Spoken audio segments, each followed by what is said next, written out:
Hi hello నమస్కారం. Welcome to Sayyata YouTube channel. ఈరోజు మనం అనపకాయలు మరియు వంకాయలు కలిపి కర్రీ ఎలా చేసుకోవడమో చూద్దాం. ఒక ప్యాన్ తీసుకొని కొంచెం కర్రీకి సరిపడా ఆయిల్, తర్వాత పోపు గింజలు, తర్వాత ఉల్లిపాయలు వేసుకొని ఉల్లిపాయలు బాగా ఫ్రై అయ్యేంత వరకు చూసి దాంట్లో వంకాయలు, తర్వాత బాగా కడిగి పెట్టుకున్నటువంటి అనపకాయ గింజలు వేసుకొని బాగా కలుపుకోవాలి.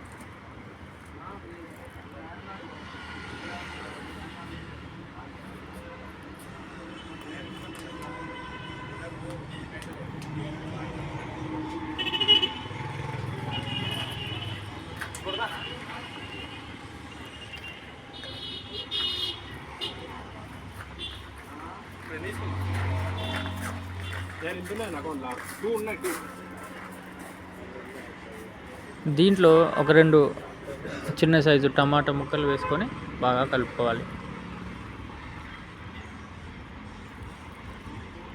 కర్రీకి సరిపడా అల్లం వెల్లుల్లి పేస్ట్, కొంచెం పసుపు,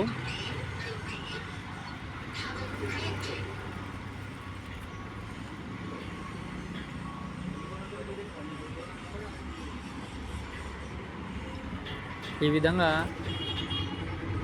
వంకాయలు, అనపకాయ గింజలు కొంచెం ఫ్రై అయిన తర్వాత కొంచెం ధనియా పౌడర్, కొంచెం గరం మసాలా,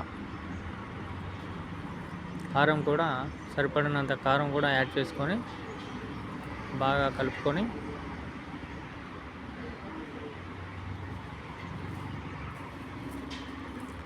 మామూలుగా మనం వంకాయ కర్రీ చేసుకునేటప్పుడు ఈ విధంగా అనపకాయ గింజల్ని యాడ్ చేసుకుంటే మనకు ఆ రుచి అనేది డిఫరెంట్గా వస్తుంది, బ్రహ్మాండంగా ఉంటుంది.